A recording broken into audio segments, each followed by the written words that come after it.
Hey guys, it's Jessie, and today we're going to be talking about the 7 sins of character motivation, where we're using 7 deadly sins to motivate your characters through your writing. I got this particular seminar and a series of notes from errantdreams.com, and I will provide the link to the website after at the bottom of the page with the information. And this one is near and dear to my heart because I always find it difficult to motivate my characters in less than pleasant situations. So in order to help with that, you go back to classical literature, and most classic of all, the Bible, and 7 deadly sins. So without further ado, we shall begin with lust.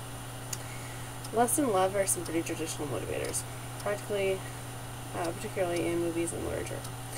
This category will you find such tactics as threatening PC's loved ones, which is not so good, and kidnap someone a character cares about, send a death threat, things like that, to motivate the character forward within your storyline or within your RPG. In a wider sense, this category covers all sorts of personal relationships and attachments. If there's an authority figure that the party respects, he can tell them to get involved in the plot. Also, this is a good way to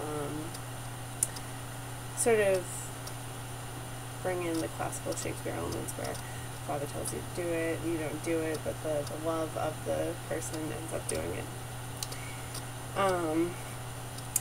The category has its good angles and its bad angles. Good being selfish devotion and sacrifice for people that the character cares about.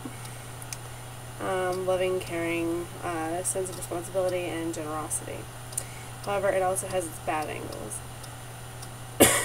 A PC who drags his fellow party members, if you're in an RPG, into something dangerous just because he has the hots for someone, and this would be the lust and desire category instead of love,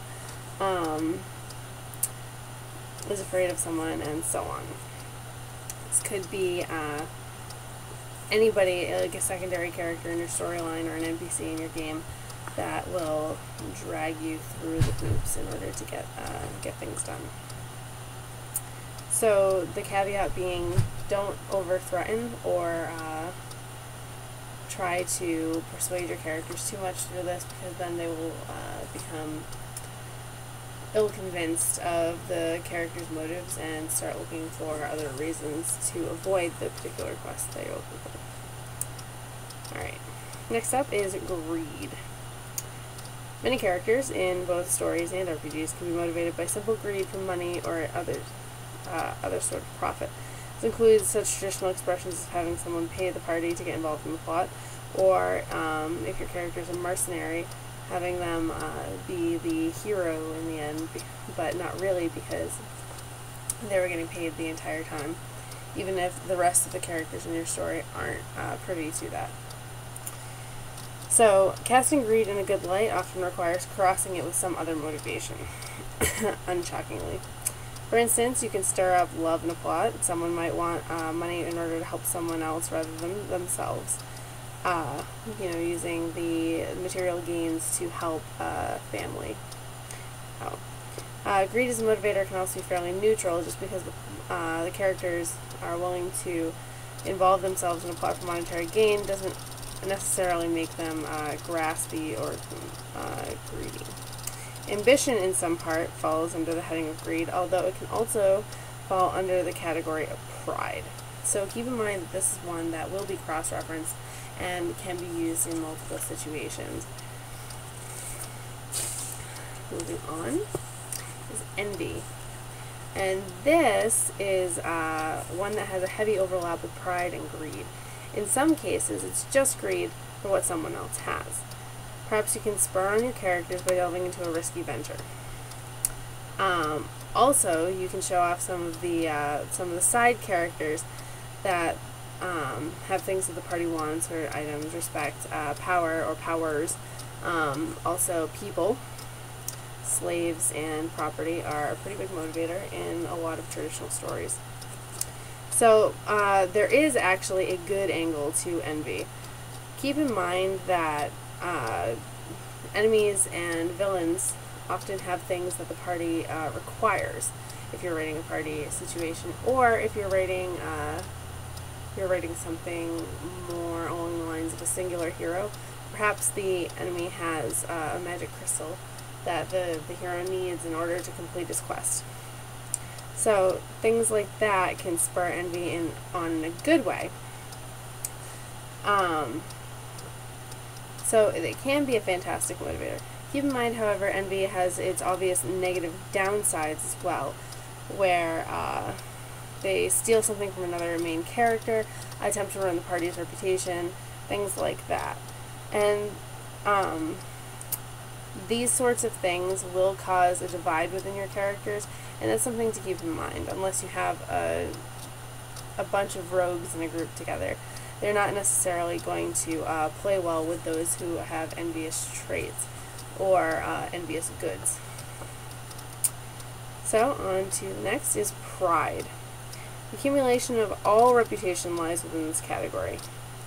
Here you'll find that any sort of play with politics in order to gain respectful positions is the culmination of ambition and most often greed. You'll find thrill seekers who jump into dangerous situations just for danger or glory. A lot of heroes end up doing this. So remember to take advantage of this. If there are the paladins in the group or the white knights in your storyline, then yes, they will have plenty of selfless reasons for wanting power and reputation, most of which involve using those things to be the means to an end, which will grant the greater good for all of their subjects involved, or all of their family, things like that. So that would be the good side of pride. The downside, of course, is that it causes foolhardiness, just like many of these sins do.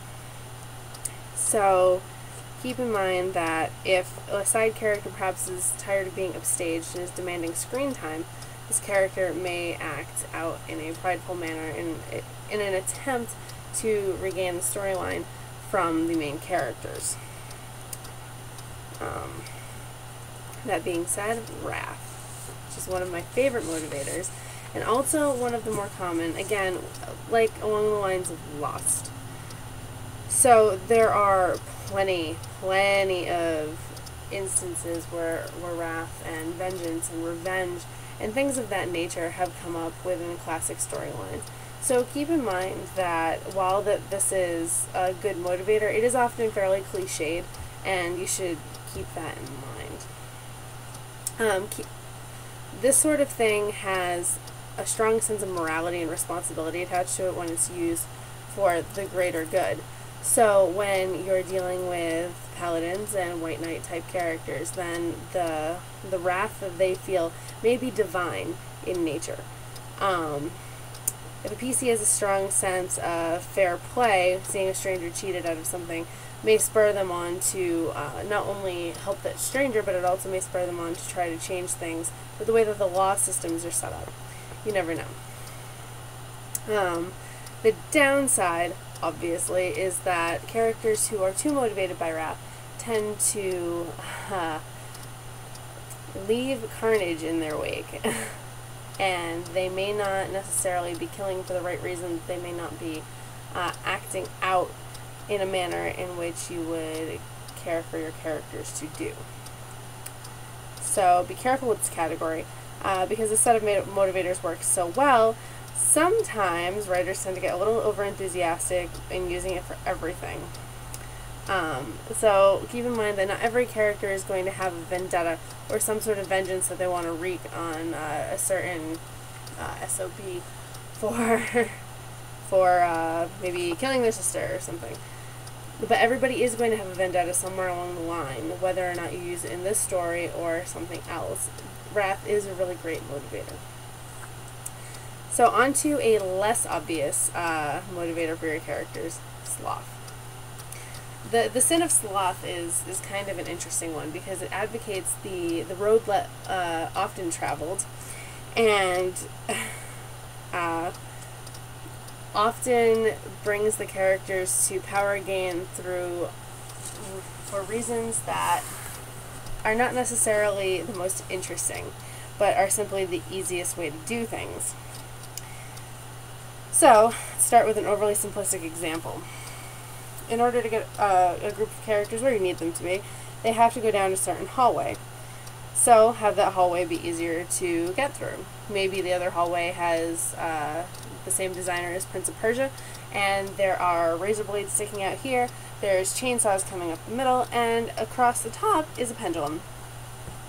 Well, if you want them to go down that certain hallway, maybe you can just have a pendulum that might happen to be at a 7-foot height, so that you don't actually have any of your characters, aside from minotaurs and the more fantastical creatures that are much taller. You know, that would be out of harm's reach. So this, while invoking a sense of paranoia within your characters, at the same time offers them an easier route, so that they'll be more likely to go down that way. And if you are in a D&D group and you're playing an earlier edition, make sure that you have your characters roll for detect traps. Because if you're a slightly sadistic dungeon master like myself, or a slightly sadistic plot maker, then there may in fact be traps, but nothing as severe as the razor blades and the chainsaws. So, the good side to this is it often allows your characters to get through more unharmed than they would be otherwise. The downside, obviously, is that the characters aren't going to be taking the more interesting routes in order to get somewhere. So make sure that you're keeping that in mind when you're setting these things up. And last, but certainly not least, and again one of the more traditional motivators, is gluttony. Now, while everybody thinks of gluttony in terms of that fat guy that ate too much, gluttony can also be used in the search for knowledge and a hunger or voracity to collect certain items. The term obsession comes into mind when you think of gluttony as well. Curiosity is also a strong aspect of this category, so if you have a character who is, let's say, a librarian who is infatuated with serial killers, perhaps that they have every book that's ever been written on serial killers that they find relevant. And they're always looking for more information on serial killers that they are interested in. So there are many bad aspects to this, including the fat guy who ate too much. But there's also the obsession tag, which comes in. And obsession is never viewed in a positive light, so you have to keep that in mind while you're going through and creating all of these things. So, but the good side of that is that you can have characters who are power hungry, who are knowledge hungry, help propel the story forward. So maybe your minor character who happens to be a librarian who has the caveat for the interest in serial killers could help propel the detective forward to try to help crack a case, because he is better at reading criminal biographies and can pick out certain things that nobody else can in the police department. Introverts are good for a reason in some situations. So when you're trying to motivate your characters through this particular sin, think about dropping some weird details that would pick up on a lot of the characters' oddities. So that will propel them forward, but at the same time will keep the rest of the group intrigued. So the big thing is there's a heavy overlap between all of these, and one of the things that I advocate is that you not necessarily draw from one specific situation, but you keep in mind that every character is going to have quite a list of things that motivates them. So perhaps your character is driven by lust, but also wrath because they were jilted, or something of that nature. So, with that being said, I'm actually going to lead you into this week's